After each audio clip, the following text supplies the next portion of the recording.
all the team kits on the start line, all lined up to go, and then all of a sudden they all get changed into either green, black or yellow. We assume that that's a glitch on the latest release of Indy Velo. It coincided with the closing of the pen, so we think that's what triggered it. Obviously everybody will have a look at that. We do our races on the same day as the updates, so if anybody's going to get caught by these, it's Monday Malarkey. So here we are, race 1.8, 32 seconds to start. Now you can see the silhouetted white rider in front of everybody else. That's the pacer. Now we set this as an experiment at 3 kilometres, and we'll see what happens. I mean, I think it's be interesting. I think 3 kilometres is quite a long way to have it paced. We set it between about 30 and 40, I think. I can't remember. We'll see how it goes, and we can change this for future races.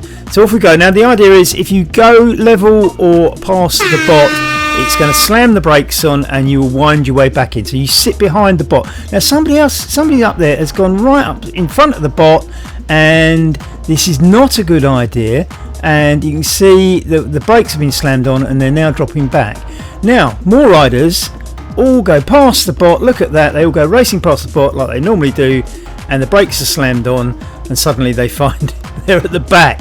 So you can see how it works. We did do a video to explain this. If you go past the bot or by the side of it, you will get the brakes slammed on, as you see somebody at the front's just had done to them. So the idea is sit behind the bot for the duration of the lead out. Now you can see it looks a bit more sensible now. Obviously some of these riders are catching up still, but if you're smart, you sit behind the bot, because the moment you go next to it, it'll slam on the brakes and everybody will ride past you. Now of course you will say that this is not the greatest of problems if the bot is doing at slow speed. See, somebody else has just gone past the bot there. Some people catching up here. It has splintered the group a bit, hasn't it, this? So you could argue, obviously, and you can see right at the back here, Louis, she hasn't gone with everybody. Look what's happening. People are getting braked, and look, somebody else has gone shooting past the bot, and bang, they're behind everybody else. So going up, somebody else accelerating now. Are they going to get braked? Yes, they nudge level with the bot and got braked. So there it is, 0.7 kilometres in. As I said, this is 3 kilometres. It's a great chance for us to show you how it all goes, isn't it? Has everybody learnt by now that you sit behind the bot and you don't go level with it? I think everybody's kind of worked that out. So what it ought to do next, if it goes according to plan, let's see, somebody racing through here, but I think they're going to settle into the pack, because I think enough people have learnt their lesson. Now, as I was about to say, of course, when the bot's still riding over 3 kilometres, because everybody is being slowed down by the bot, if you do get pushed out the back, it's not a great loss, because you can catch up again. But if you do this near the point at which the bot breaks off, then you've got a problem, because everybody will go racing off, we assume. We're still watching it for the first time. A couple of people actually getting a bit close to the bot. Somebody's gone level with it, and look at that, the rider in the black, bang, straight out the back of the peloton. Somebody else going level with the bot, bang, brakes are on, out the back. Yellow rider now, bang, brakes on, straight out the back. It's here we are, another yellow rider now, bang, brakes on, straight down the back. So you can see what happens. Go level or past the bot and you will just get spat out the back. As I say, not too bad at the moment. We're 1.4 kilometres into this race and they're being paced. Now, one of the things that people observed about this is, you can see, because there's the pacer, people have been spat out or people didn't quite make it. They're getting back into the groups. The group's reforming. Now, one of the things that people observed when this new feature on Indy Velo was announced was that, well, that will stop everybody screaming off at the start. And my reaction was, well, yes, but let's see what happens when we get to 3 kilometres and they all go tearing off, because I think it delayed the start, and the only difference will be it'll be a rolling start as opposed to a stationary start, which you get on the start line. So you may or may not argue that there is a difference. I mean, obviously, if you're sitting on the start line, you're revving up the bike, you know, to a high cadence anyway, so that you ping off the line. And really, what you should be doing is, although you've got a rolling start, you'd still be pedalling as hard. It's just that the avatar will be moving, unlike the start line. Perhaps, we'll see. We'll get the feedback from the riders, but you can see everybody's settled in now. They're beginning to realise that you just sit behind the bot. Now, what this has done is brought the peloton together. So anybody who did have a slight delay on the start line does have the chance of staying in the race. So it's not a bad thing, is it? And it's stringing out a little bit, isn't it? The speed goes up. As I say, the speed goes up, and you can see, I think that's Rob Miller is following the bot, and everybody else is getting left behind. The speed is up to 36 kph. Now, as I said to you, it starts at around 30, but I think I said it at 40. So by the time it goes through, there's a couple of sort of white poles by the side of the road. They sort of slightly look like water jets coming up out of the road, but when they pass those, the bot will suddenly stop and they can all go past. It's Carl Axel Pedersen, isn't it, who's sitting on the bot's wheel, and he's leaving everybody else behind because the speed has gone up to 37. 500 metres to go to the point where the bot drops off, and that will be a telling time.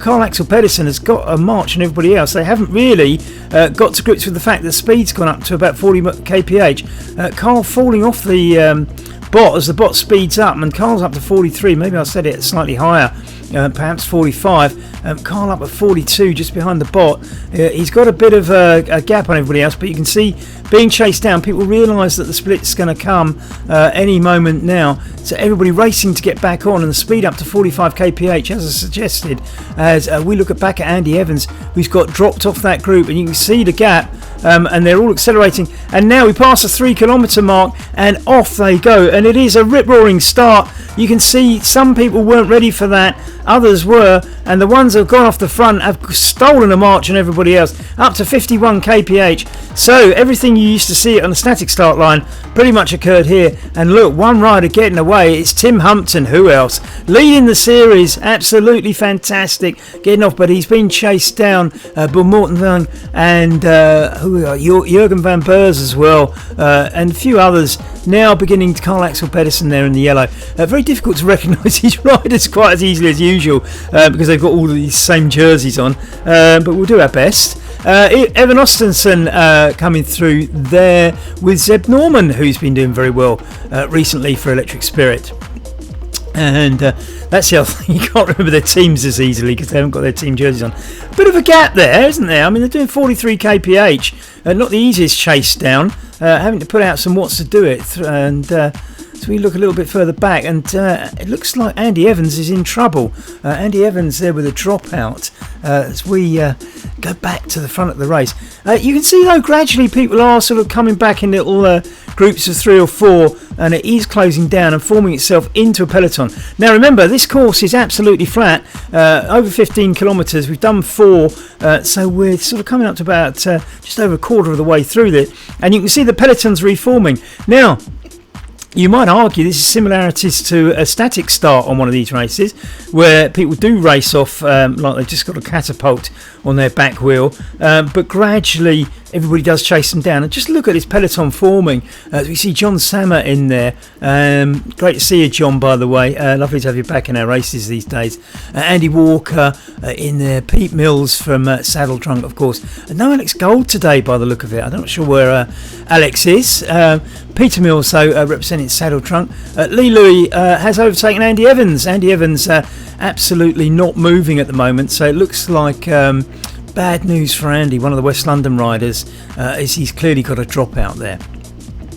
So John Sammet taking a bit of a turn on the front now. Great to see John, as I say, the man from Staffordshire in the Midlands of the UK, or in England anyway. He's been joined by some other riders in black. Here come the men in black. Andrew Walker running for West London, and Rasmus Feldball, the ECKD rider, or was the R3R, I can't remember now. Anyway, Evan Ostenson, one of those. all the Nordic people. We've got Rasmus Feldball, Evan Ostenson from Norway, and I'm not sure which other Scandinavians we've got in today. Just 18 riders in today, a little bit lower than usual. Not quite sure why that is, but nevertheless, it's still a decent turnout. Bot free, remember, all Monday Malarkey races are bot free. We don't have bots in there, so whilst you might get a bigger number in another race, you won't get more bots than here. So make sure you're here every Monday on Indy Velo, Monday Malarkey, 7:30 UK time. You'll have to calculate that for wherever you live, mainland Europe, or certainly the western side of it.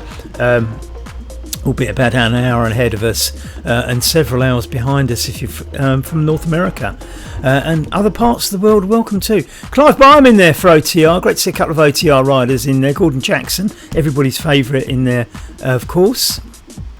Always good to see him. Don Stimson for R3R, Zeb Norman, Electric Spirit in there. Morten Vang, who's been absolutely phenomenal recently. Nearly won last week with that fantastic sprint, didn't he? Well, I say fantastic spirit. It was Tim who did it, but nevertheless, he was one half of a fantastic sprint, shall we say? Who else? We've got Rasmus Feldball. We've met Top Jimmy riding for West London, of course. Top Jimmy having some great results, but he does favour the hilly ones. This is not a course to suit James. He doesn't. The flat ones are not really his forte. He'll need to stay in the group if he's going to have a chance in this. 6.5 kilometres gone. We're watching Jorgen van Beurs go off the front by the looks of things, and I think it's Jorgen van Beurs. Anyway, we can't tell from the jersey. Yes, it is. Clive Byam as well. It gets a little bit strung out. This is what happens, isn't it? 45 kph. You put a bit of pressure on these, and it catches a few people out, and the chase is on, and it suddenly gets strung out as we go up to Jorgen and see him racing away. Ingmar, his brother, not with us today, I don't think. And here it is. It's Dan Stimson chasing him down, leading Zeb Norman, who's been racing brilliantly for Electric Spirit. Evan Oystensen in there as well, as the group sort of comes together, and we get a little grouping there. You can see just to the left of the rider list the number of groups there are. It's not entirely accurate because I'm not quite sure how they decide who's in a group, who's not. I mean, this for example is Lee Louis back in group 3. It tells us here's the group ahead, and no, this is the lead. I beg your pardon. This is the lead group: Morten Vang, Top Jimmy, Tim Humpton, Clive Byam for OTR, Zeb Norman, Electric Spirit, Cole Axel van der Person, and Rob Miller in there for R3R. I'm not sure if I mentioned you, Rob. Lovely to see you as ever. Proper gent from the USA. So as I say, one of the guys a few hours behind us, and he's got a day to look forward to that we've already spent. And what better way to start it than with one of these rides, eh?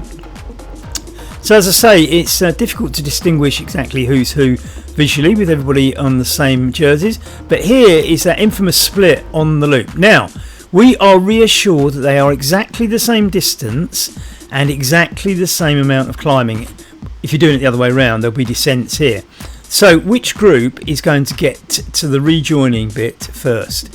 Now we're looking at the slightly higher level, so they've got a descent to come, but look down here, the guys who've gone for the lower level have fallen behind. So it looks like the guys at the top have got the advantage here. As we watched Dan Stimson from R3R, look at that, not a lower level rider in sight there. Looks like the yellow people in yellow decided to go for the other one, and you can see that has caused some serious damage.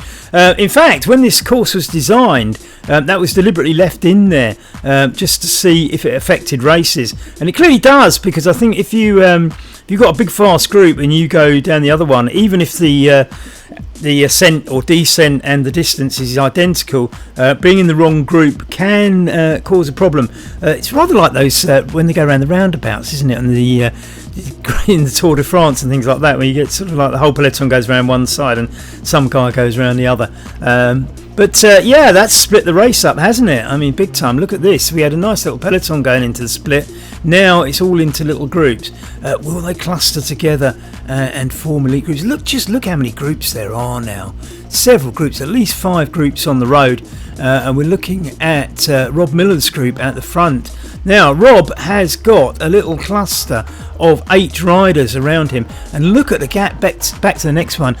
Top Jimmy, they're getting caught out in the next group. Zeb Norman too. So there's 2 riders that can compete. As I say, I don't think Top Jimmy would regard a flat course and a sprint as his best chance. But nevertheless, Zeb Norman and Top Jimmy caught out when we got that split, and as I say, there's no difference in the distance, but look, just chose the wrong side, got in the wrong group, and it's possibly possibly all over now. 5 seconds behind, but 5 seconds behind this guys is big. Look, 4 of them in this group now with Top Jimmy, and we've got Rasmus Feldballer, Clive Byam, and Tony Martin Lake by the look of it. So it's sorry, I beg your pardon. Yeah, it is Tony Martin Lake. I beg your pardon. So this little this quartet here have got it all to do. They're losing ground to the riders ahead. So it's probably now too late to get in that front 8. So I think the split in the course has caused a selection. 9.6 kilometres gone. Here's Lee Louie enjoying herself at the back. She is, of course, ladies champion. She's turned up at all the races and is a very worthy ladies winner. Well done, Lee Louie, for supporting Indy Velo and our first little series here on Indy Velo. We're moving into the winter series 2 coming up, looking for some bigger numbers, of course, and we think that we learned quite a lot from these. We had 3 test rides, then we sort of did series 1, and we've added new features like today. We're learning all the way. We're going to perfect this, but wow, it wouldn't have been the same without some of you guys. You really have made the racing electric, and that's no pun on the Electric Spirit team, who have actually lit up a lot of races. Oh, there's so many puns we could do on Electric Spirit, isn't there? R3R as well have been fantastic.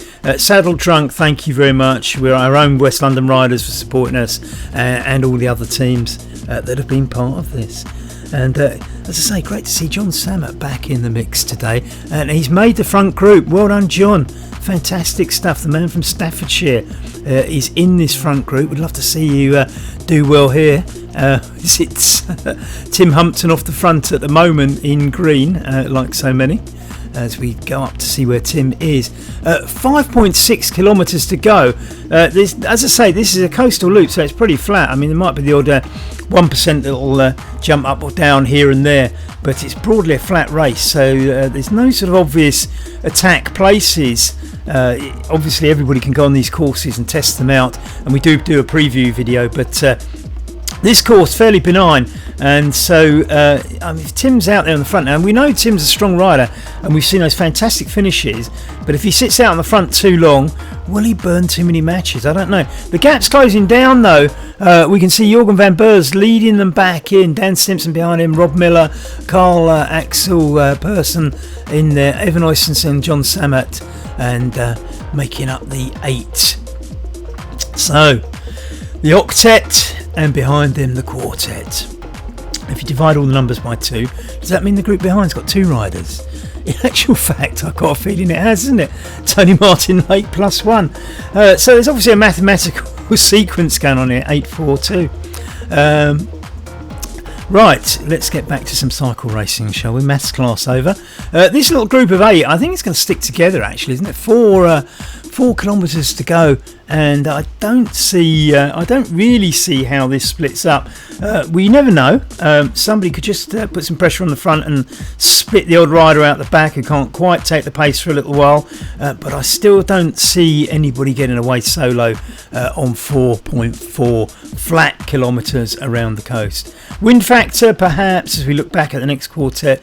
The thing is, at the moment, everybody's got the wind behind them. If you look at the top right-hand corner of your screen, you can see it says 7 kph. That's not the speed of the riders, that's the speed of the wind, and it shows you the direction, and you can see that it's pretty much following the riders. So they've got tailwind as we look at Andrew Walker and Peter Mills. Pete Mills all the way back there. I think Pete Mills had an injury recently, and I don't think he's riding to his full capacity, because he's a stronger rider than that. So as I say, don't read too much. I think Pete's just bringing himself back to fitness, and hope to see him firing and challenging in Series 2, of course. So as we flick forward, we get Dan Stimson leading the front at the moment, this group of 8. I think they'll all take little turns here. Doesn't it look like the New Zealand All Blacks rugby team in all those black kits, doesn't it? And the green doesn't look like any of those sorts of sports. So the 8 riders still stubbornly together. Actually, I think we've only got 7, haven't we? Ooh, we've only got 7. Somebody's been dropped, haven't they? And it is Zeb Norman. Zeb Norman, and I'm not sure what happened there, but Zeb has fallen out of that front group. Obviously missed that. It'd be interesting to find out what happened. And as I said, this can have the effect on these fast courses of somebody just missing a little bit of a ramp up in speed and falling off the back. We see a rider just clawing their way back on now. It's actually trying to see who it is. Clive Byam for OTR, isn't it? But look at that. Carl Axel Pedersen's putting a bit of pressure on at 3.3 kilometres to go. That's far too fast, too early for a breakaway. He's not going to make that happen, and Julie gets caught up by the others. So our little group of 7 is now back together. As we settle into the last 3 kilometres, 2.9 kilometres to go, riding away at 39 kph, and the wind not particularly helping them, but as they go around this bend you'll see that they suddenly have a little bit of a tailwind momentarily, still speeding at 39 kph. It goes up to 41 as they take this turn, and you can see the wind now right behind them, 46 kph. So if you don't think the wind makes a difference on Indy Velo, I would suggest you might want to think that one through again.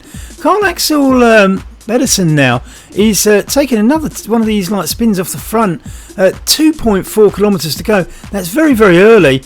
Maybe he's just taking the view that it will spit somebody out the back, and certainly split the group. 3 riders chasing him, a 4th just getting onto that group. The other 2 here now closing the gap, so it's not really caused too much damage. One rider suffering a little bit though. It's is that Jorgen van Beurs, but he's back on. So the group's coming back together. I mean, it might have caused a little bit of a problem, but I don't think Carl's going to get it all his own way. He's not going to last 1.9 kilometres out there, and he's slowing up, and the group is catching him. 36 kph, and he goes right down to 34. Remember they were doing, and they've got a wind behind them. Why that's gone down to 33? It's a -1 gradient. They've got a 9 kilometre per hour wind behind them. You'd expect better, and it's gone up to 40, but Carl just sitting in the group, and well, I was going to say taking it easy, but he's gone off the front again, hasn't he? Look at this.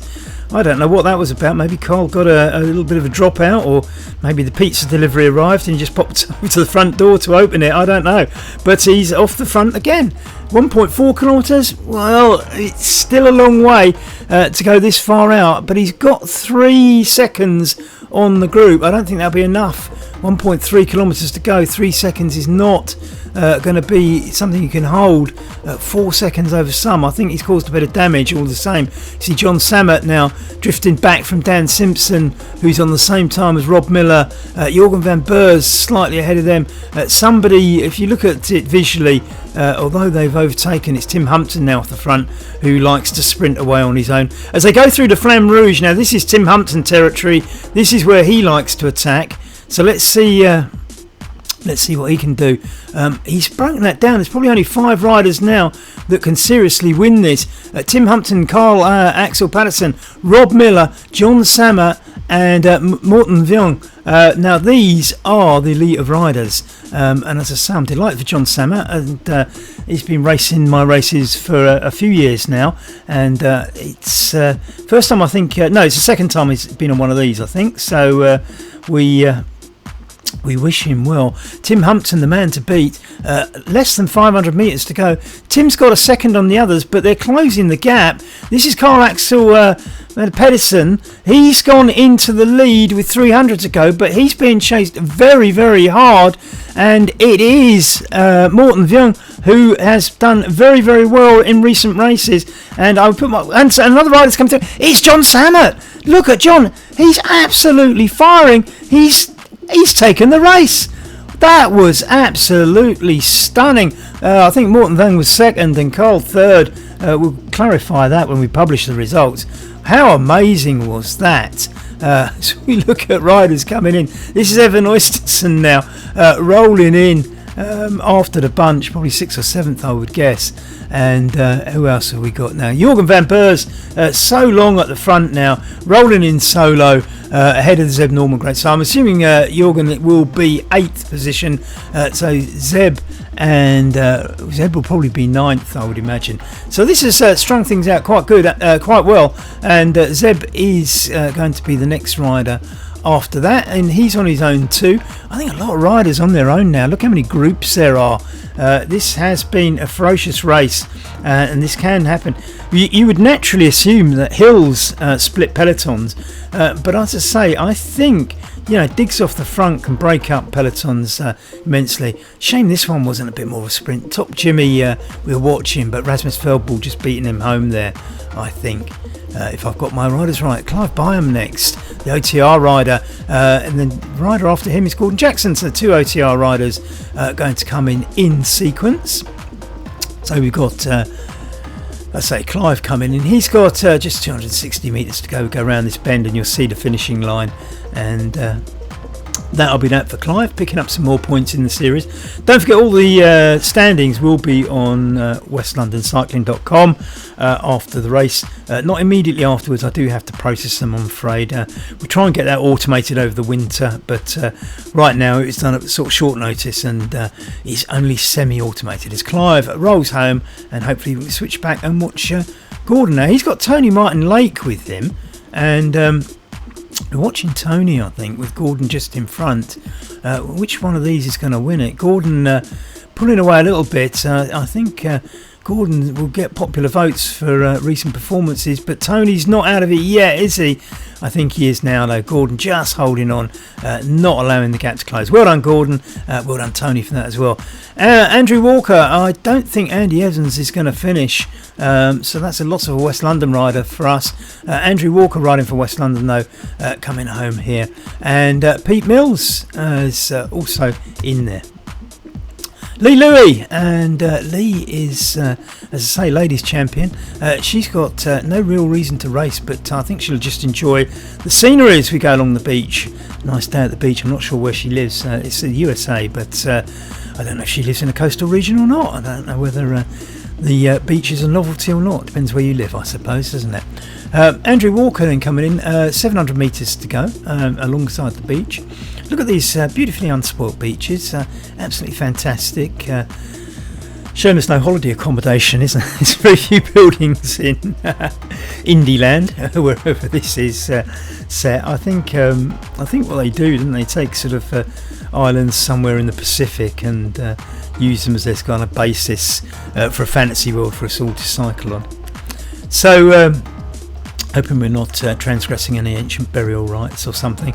Anyway, Andrew Walker coming in with 370 metres to go, goes around a bend, as we so often say. We'll see the finishing line and can comfortably roll home and count up the points he's got for the race. So as I say, I think Andy Evans didn't finish, which will only leave us with 17 finishers, assuming that Pete and Lee, wasn't there? If you're from the UK and old enough, you might remember there was singers called Peters and Lee, weren't there? Anyway, Peter and Lee still to come after Andrew Walker, not one of the Walker brothers. I think we ought to move on, really. That's you have to be quite old to remember people like that. Anyway, so there we are, Andrew Walker coming home, the Scot, and as we say, Pete Mills coming in next, saddle drunk. As I say, I think Pete's working his way back to fitness. I think he's taking it gently. Pete capable of much faster times than this. As I say, I think he's just going through the motion. Not sure what happened to Alex Gold tonight, but I haven't spoken to him this week. Well, it's only Monday, but anyway. So Lee, with 2.7 kilometres to go, is very much enjoying a tour ride, shall we say, rather than a racing pace. I would suspect 32 kph. That's quite respectable, isn't it? I mean, we all know that if you go out and do a club ride at 34 kph, which is what she's doing, and without the aid of the wind, I hasten to add, that's pretty decent riding, I would say. And as I say, the only lady in the race, and she is, of course, ladies champion. I ordered all the trophies today before commentating on this race, so hopefully in a couple of weeks I will have them ready. And of course in 2 weeks time we'll know who the winners of the series are. Tim Humpton, currently the man to beat. I think Rob Miller probably lost a little bit more ground today, so I think it's unless Tim misses any races, I think I shall be posting something to him as well. So there'll be a lot of postage from me to the USA, I think. Dominated by the Americans, aren't we? Come on, you Brits, you need to, and Europeans. It's let's put in a bit of a show. Well done, everybody from the USA. It's not in your time zone, and you turned up and you thrashed us. Absolutely superb. Well done, everybody. Thanks very much, Europeans. You've been set a challenge. You better get yourselves up for it and see what you can do. It'd be nice to have some Australians, New Zealanders in future races. I know it is kind of a bit time sensitive to time of year and things like that, but I think they can do early mornings at certain times of the year, so we'll see what happens. I think they actually, the New Zealanders like the summer events, don't they? Because I think they can get up early and do them. It's more difficult for Australians. It doesn't really sit anywhere kindly for them, but we still get some, don't we? They're marvellous chaps. Anyway, other countries invited too, and continents, of course. Just 1.6 kilometres for Lee. Just look at these sandy beaches. I bet some property speculator would love to stick a few hotels and bars along here, wouldn't they? Anyway, it's whittling down 1.5, so not long to go. As I say, I think Lee's been fantastic. She turned up at every race. In fact, she's won the championship and still turns up, even though she doesn't need the points today. So that's what I call support. Races only happen if people support them. So make sure you're on the line for these sorts of races, because that's how we build the community. That's how we keep the racing going. You can see the Flamme Rouge there in the distance, that bright red, a couple of plumes coming up either side of the road. And that's how far she's got to go. Just got to go around that little inlet. There's lots of these. You can see there's 2 inlets there, isn't there? And this is what makes some of these coastal rides so interesting on Indy Velo, because the wind changes direction as you go around these little inlets, and it can affect how fast you're going. So if you look, Lee's going to turn into the wind now. She's doing 34 kph, drops to 33. And she's holding at 33, not bad. 31, slows down a bit, 30. So she's lost about... she's down to 28, 5 kph she lost, going into the wind through the Flamme Rouge, and here she comes, and hopefully she will not be into a headwind anymore and speed should go up. And you see, magically she's back up to 30. I expect that will increase a little bit, maybe not. But anyway, but you can see the effect of the wind. 29, she should just sort of thinking, I mean, it's a side wind at the moment. She's going to turn around this cove, and it's not going to be the easiest. 30 kph. As I say, she's got nothing to race for. She's just going to get the points in the bag, and of course she will set a record to beat for all other ladies in forthcoming series. So she's still it's still worth her while, and we look forward to this. 600 metres to go as we take a slightly different view of the race, just to give you other perspectives. We do think the graphics are quite good on Indy Velo. We probably would like a few more buildings and landmarks, I think, but it's in beta testing, so if it's this good in beta testing and there's more to come, let's not spoil it by getting it all in one go. Let's just have it in dribs and drabs, keep having a nice surprise every week, shall we? I think Indy Velo have got it right though. They're working on functionality first, and I suspect this week they might just be looking at that Jersey incident. Hopefully it's not my fault. I'm pretty sure I didn't set anything that would cause that, but and it certainly has worked in every other week we've done it. So we'll assume that was a glitch caused by this week's update, and look forward to it all being right next week when you ride in all your correct jerseys.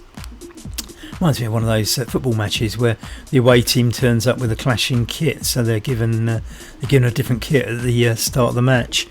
Anyway, here we go. You can see the finishing line. This is what it looks like if you're in the peloton, and we can see lit up finish through the arch, and that's it. Well done, Lee. You've been a fantastic contributor to the series. Loved having you here. It's not the end of the series, of course. We've got 2 more races to go. This is 1.8. There are 1.9 and 1.10 to go. Thanks very much for being with us. It's been fantastic. Enjoyed the racing. Interesting start. We'll see what we do about that.